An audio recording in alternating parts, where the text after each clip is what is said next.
Hey everybody, this is your program coordinator Quinn here at the Dolby 1275 Fitness Center. Today I'm going to be talking to you guys all a little bit about the foundations of strength training.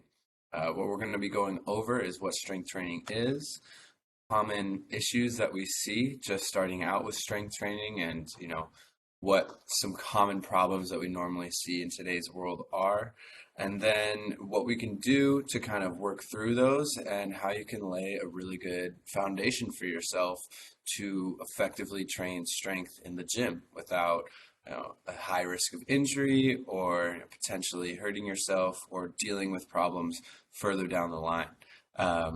So first thing I want to talk about is what strength training is. There are four key areas of fitness that you really want to think about, right? So we have cardio, we've got mobility, we've got strength training, and we've got our daily activities. Now, all of these, while they may seem like different factors, different sectors, different kind of areas, and they are all very closely related to each other.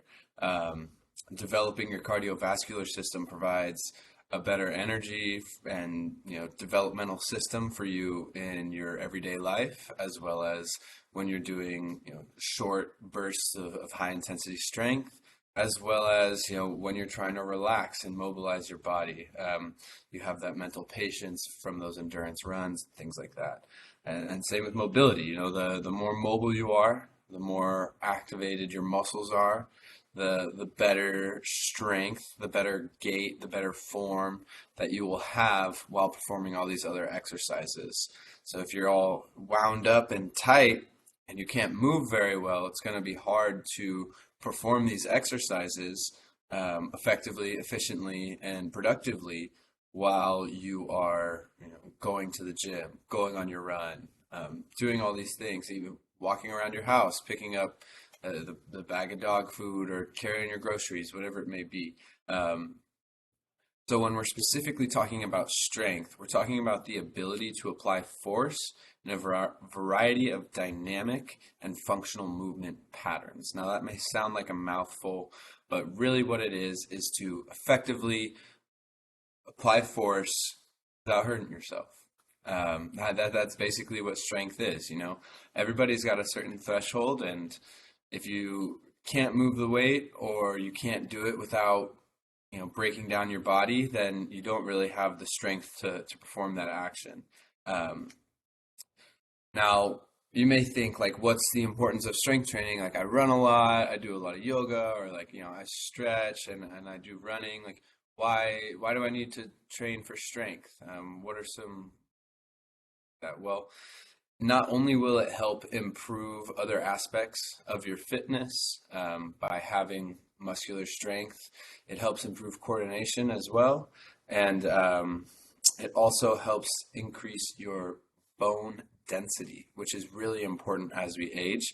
A lot of people we see, as they get older, will have osteoporosis, and that will cause problems for arthritis or potential issues if you're falling, maybe bruising your bone, breaking your bones. It will also improve your stability and coordination. So having those muscles active and strong while they're active will help your balance, will help your control. If you're a big runner, having the strength in your hips and the strength in your ankles to be able to do those long distance runs so that you don't have foot pain or you're having your shins get all tightened up and have shin splints, working through all of these problems that may happen as you continually run and run and run and run. The strength is going to make it a big difference for your endurance long term. It will also overall will just improve your posture and well-being. Having the muscles active and strong to be able to sit upright, having a nice tight core to be able to support yourself through movement, and it will just help you perform everyday activities in a more energetic and efficient way. Now let's talk a little bit about the risk of injuries that we might see with strength training. So some common things that we see that happen all across the body in various different regions. One of them is joint dysfunction, which is basically just improper movement patterning through a joint's range of motion. Every joint kind of has a what we like to call optimal spot that you want to start in, or a neutral position. So if it's too high up, this isn't very optimal. If it's too far back, it's not very optimal. And if it's too far forward, my shoulder's not very optimal. You want to have it real nice in the middle between the front and the back, not too high, not too low, right? So having a little bit of activation in each direction, and then this goes for your neck, your shoulders, your spine and your trunk, your hips, your ankles, kind of every major joint area that you could think of. There is what we like to call optimal positioning, and this will change from person to person. That's why it's important to be assessed by someone who has really good experience and has been around the industry for a while and can provide movement assessment, which we do offer here at our fitness center for free, either in person or virtual. So if you guys want to come by, get assessed, see how your joints might be moving, we would love to do that. The next thing that we commonly see is neuromuscular compensations. Now, this is very tied together with joint dysfunction. So essentially, what a neuromuscular compensation is just one muscle group or muscle groups being overactive. So let's say I have some joint dysfunction in my shoulder and it's not moving the way that I want it to. I'm going to look and see at my shoulder to see if I have any sort of neuromuscular compensations or really overactive muscle groups. So there's a couple of things we commonly see in today's world. One of them is called upper crossed syndrome. Now, this is where we see a very rounded forward posture in the shoulders with the shoulders shrugged up. So we're going forward and up high, usually from sitting at our desks all day, typing, sitting at our cars, maybe just being tired and slouching from a long day of work. We often see those shoulders starting to round forward and get pulled up high, and we kind of creep in like this. So that comes from a compensation of tightness in the chest and underactive muscles through the back of the shoulder. So that's just one example of some way that if you start strength training, you might have some joint dysfunction due to those compensations and over tight or underactive areas.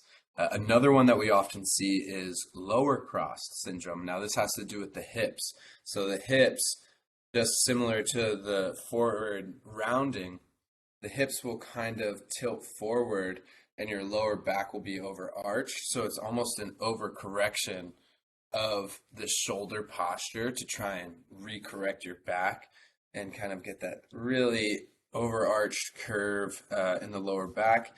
And usually that comes from really tight hip flexors. So those hips will rotate forward because the hips tighten up, and then that lower back will really tighten because you're shortening that back length by curving the spine forward and pushing your belly button out. Another thing that we often see through the legs is like your feet flattening or having a knee cave inward with our run. A lot of people, as they take steps, those feet will flatten out and the arch will collapse, and that'll push that knee to go inwards and just create a little bit of dysfunction in the legs. Not having those knees and legs drive straight forward and through while we're walking or running. And this can often be from just having weak arches and not really training our feet the same way that we would think we need to. A lot of people just kind of go through and walk in a very casual way. They don't think too much about how their feet are working, how their hips are working, anything like that. They just do what feels comfortable and casual. And when you're sitting all day, your body changes and adapts, and it's not going to move the same way as if you were standing all day or you were using your legs for a good majority of the time. And so a lot of this can just be contributed to tight ankles, not having the same level of mobility that those joints might like. So they reduce how much mobility they need because your body just adapts to the stress you put onto it. If you put low stress on your body, then you're going to have low mobility, low strength, low endurance. If you put, high levels of healthy stress, so healthily working out, following a good nutrition program, getting enough rest, but your body is, using these bigger ranges of motion, using your muscles through greater strength, having more endurance, then it'll adapt and it'll just grow to have a little bit more mobility, more strength, a little bit more endurance, and not have these sort of problems that may arise when you limit the body in the way that we often see through our sedentary lifestyles. So, the first thing that you want to do to try and address, your strength, address your workout routine, like I said, is try and get assessed as best you can. This can be hard because it does take about, an hour or so. Might even take a couple of times of meeting with a trainer before they really understand how your body's moving. But getting assessed is really important. Doing it from a professional who knows what they're talking about, knows what they're doing, is really a good idea, because then you know exactly what you need to start with, and you're going to be able to see exactly what you need to make sure that you're moving healthily.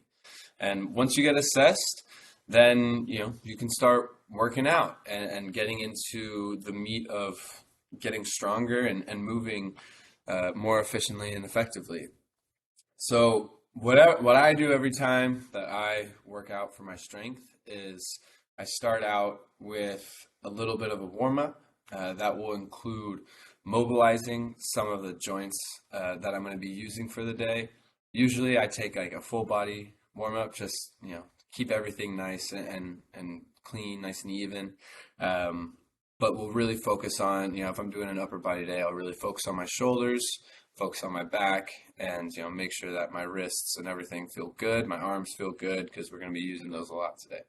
So the first thing you want to do is mobilize, get big ranges of motion, increase the way that your body can move, stretch out the muscles a little bit. Now it's going to be very light mobilization. We're not going to do very big long stretches. We're going to be more of a dynamic stretch. So a little bit of a stretch and moving through, a little bit of a stretch and moving through, not holding these big long 40-second stretches to warm up. That's best used as a cool down after we tighten up all the muscles like that, so we can kind of kickstart that recovery process. The next thing that we want to do is we're going to want to activate the joint. So let's say I'm having, I've been sitting all day and my shoulders are really rounded forward. I'm going to stretch open real lightly, get the shoulder opened up, and then I'm going to start to activate the shoulder joint. So this is done with very light body weight exercises, some resistance band exercises, a lot of really good tools, dumbbells, super light, doing like shoulder rotations, ins and outs, even just like going through the movements that you're going to be doing.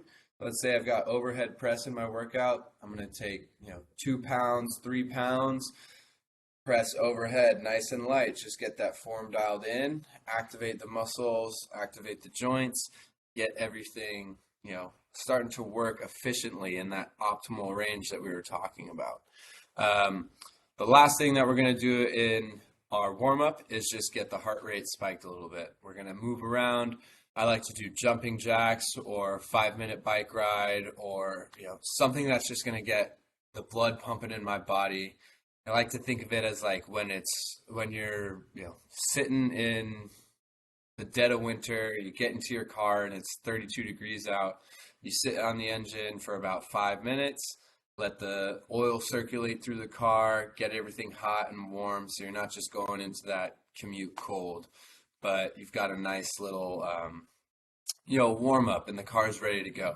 Same thing for humans. We like to get kick-started a little bit, and our body responds really well. There's a lot of data that shows a big improvement in performance when you just take that 5 minutes before to just get that blood pumping, the heart rate spiked a little bit, and get things circulating.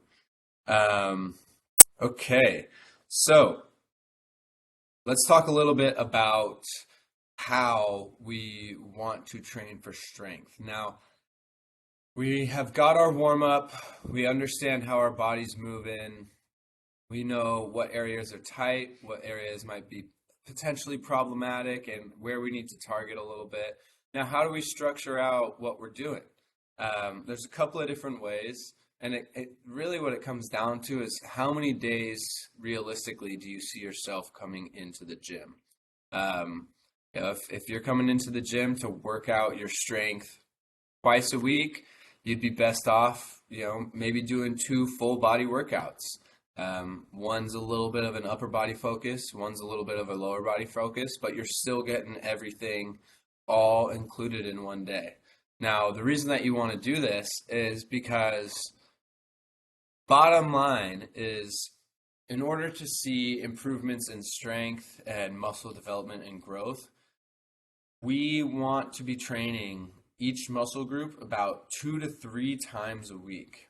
So this is where you'll see, bodybuilders and really dedicated gym goers and lifters and stuff. They're working out 6 times a week. Well, that's because they split up their upper body into two sections, front and back. So they hit that twice a week, and then they hit their legs twice a week. So that'll be 6 days of the week that they're going to the gym, focusing on a targeted area, and doing that with enough rest in between so that they're having a good response. For people who don't have the time for that or the interest, there's a couple of different ways you can split it up. You can still do that kind of like upper body front, upper body back, and do your legs. But it just might be a little bit more paired together. So if you're doing something like 3 days a week, you might want to do an upper body, a lower body, and then a full body day. That way you're still getting that 2 to 3 times throughout your week. And really when it comes down to it is just making sure that you're doing each muscle group that you want to work on twice a week with enough rest in between. So generally you want to have anywhere from 48 to 72 hours in between each session for each muscle group. There's a couple of different movements that I want to talk about, which are going to be your push, your pull, your squat, and your hinge. Now we're going to be going over all of these movements here in a second. What they are is basically a pushing movement is anything that brings weight away from the body. So our classic push movement is going to be a push up. So you're pushing weight away from your body. A pulling movement is going to be bringing weight towards your body. So like a pull up, you're going to bring the weight towards you, right? Theoretically, you're bringing yourself towards the bar, but you're bringing something towards you, so you're pulling it in. A squat, obviously, is going to be a squat using your legs, bending down and up. And then a hinge is a specific hip movement that is very often underutilized and something that we try to train as often as we can. So what it is just using your hip hinge and using the backside of your legs as opposed to a squat, which is predominantly the front side. So we're going to go over a couple of different movements here. We're going to go through a little bit of a warm-up so you guys get an idea of what mobilization, activation, and movement dynamics all look like. And then we're going to go through each movement, a push, a pull, a squat, and a hinge. And then from there, we're going to talk a little bit more about how to wrap things up. And we'll move on. All right. So if you could join me and get out of our chair, I'm going to grab some dumbbells over here.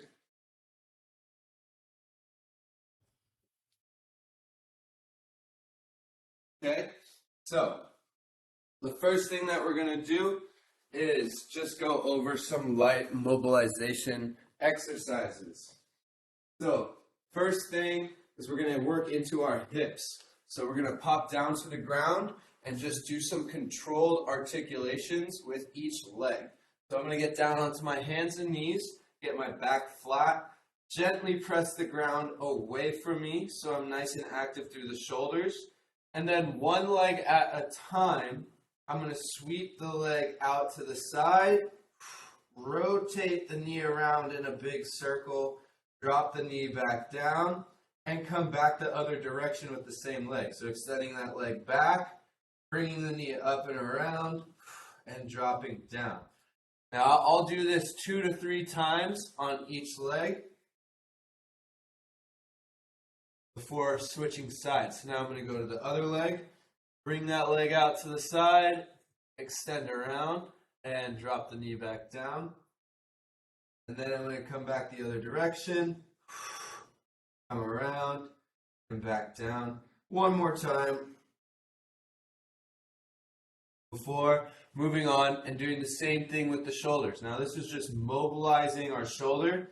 We're going to come up in front, have that thumb pointed up to the ceiling. As we pass by the hand's going to open up and reach back towards the hip before swinging back down to our starting position and reaching back towards the hip, opening up as we come past the hip and back around.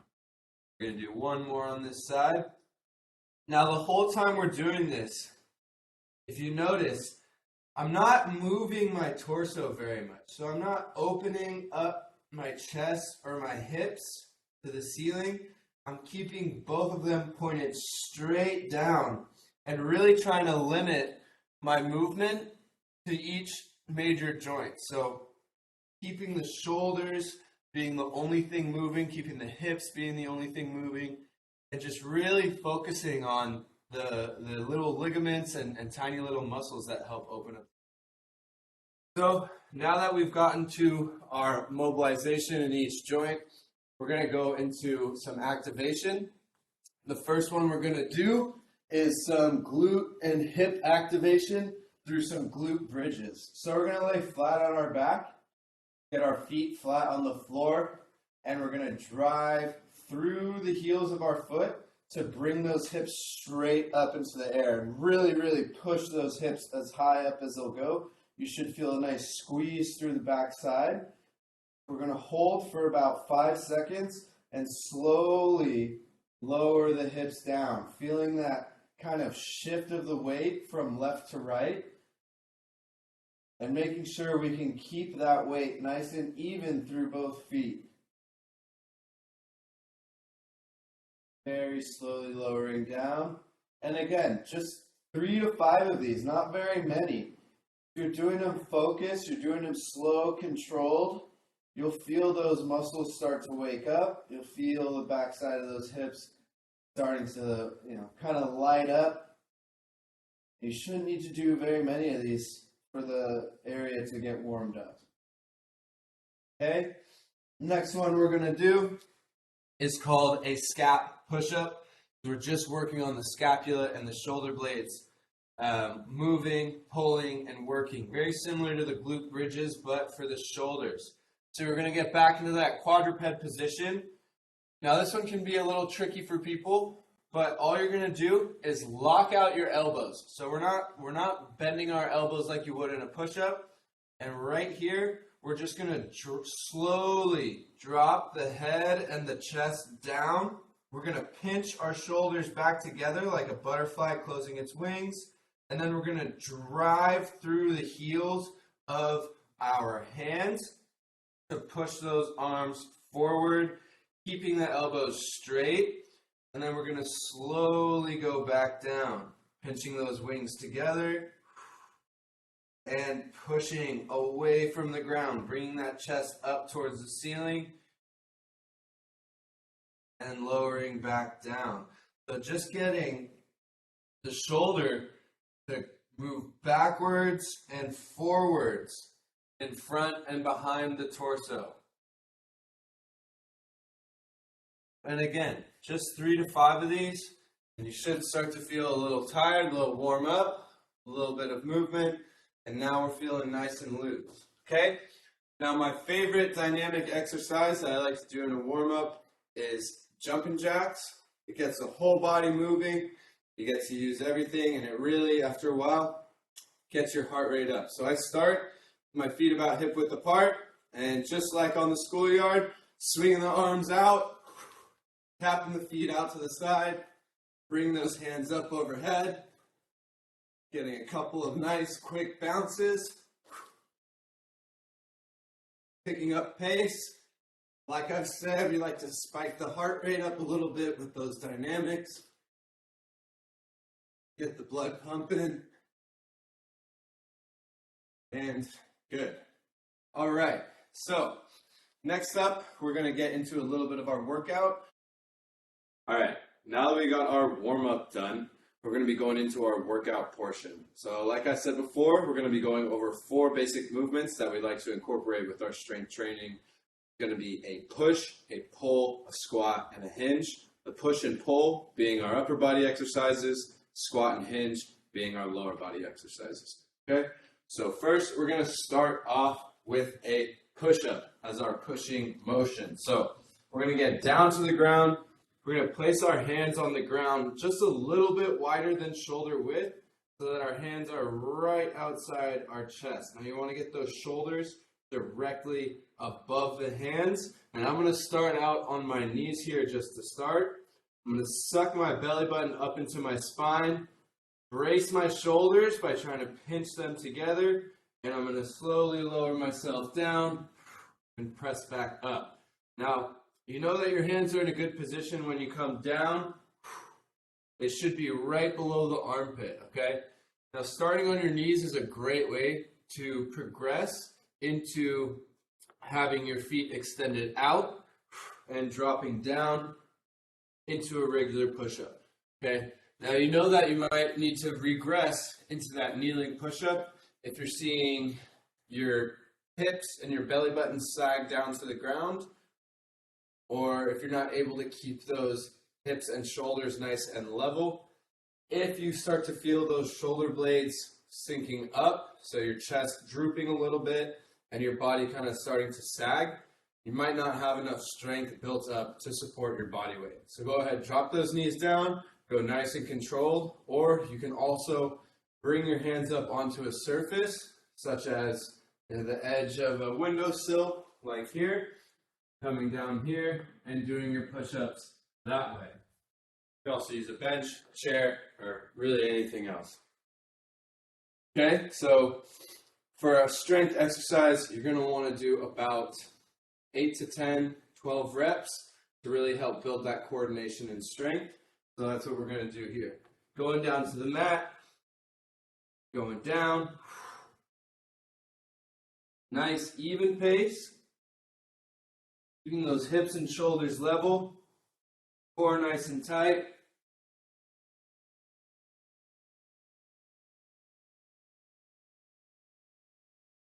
And done. Good. Next up, we're going to move into our pull exercise. So I've got my weights here. We're going to do a bent over row here. So what that is grabbing your weight, shifting your hips back, and keeping your torso nice and flat. Notice how my back isn't rounding out. If you're having trouble with the hamstrings here, you might want to bend the knees slightly so you can really get those hips back and chest parallel to the ground. And from here, you're just going to drive your elbows back, behind your hips. Nice, easy gliding up. And again, 8 to 12.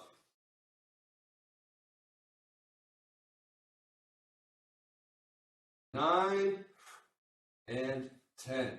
Good. Okay? Now, for our lower body, we're going to do a squat first. A couple of things with the squat. You really want to pay attention to your foot positioning. So, here, we're going to think about the inner knuckle, outer knuckle, and heel of our foot, triangulating into the ground, and trying to keep our weight in the middle of that triangle on both of our feet. So, once we get down into our squat, driving the knees forward, hips coming back, chest staying up, we're really going to focus on keeping that weight balanced between both feet and moving at a nice, even pace. The goal is to get the hips down to parallel and drive back up. A few more here.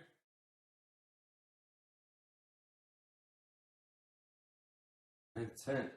Good.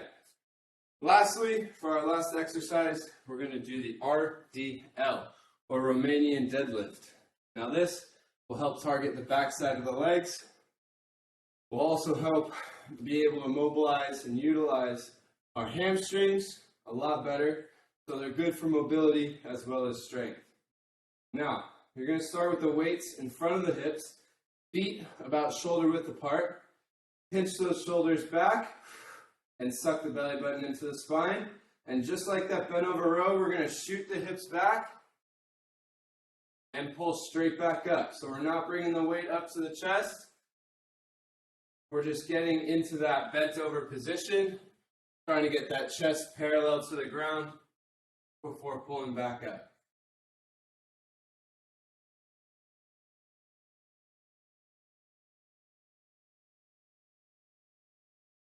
Some more.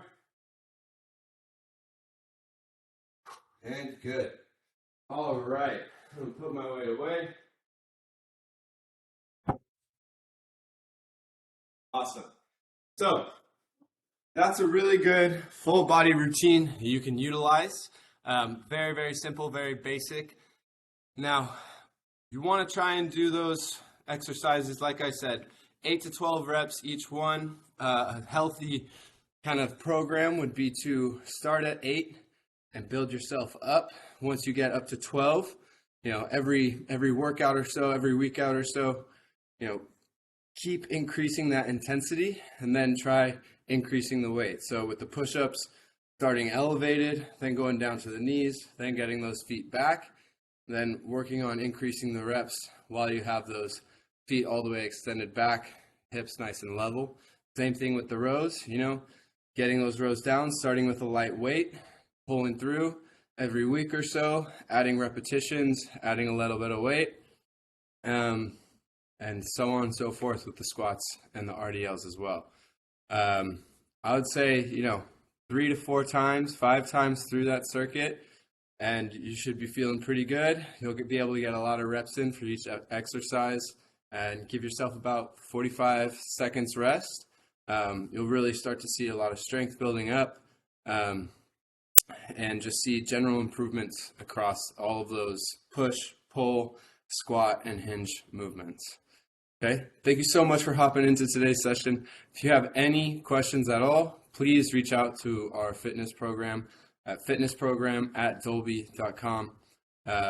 You can send us an email with any questions, any interests about personal training, fitness assessments, how to move, and just kind of how to kickstart your fitness routine a little bit or revamp a little bit. Say you've gotten into a little bit of a rut and you're looking to do some freshening up. We can help you in all aspects. So thank you very much, and I hope you have a great rest of your day.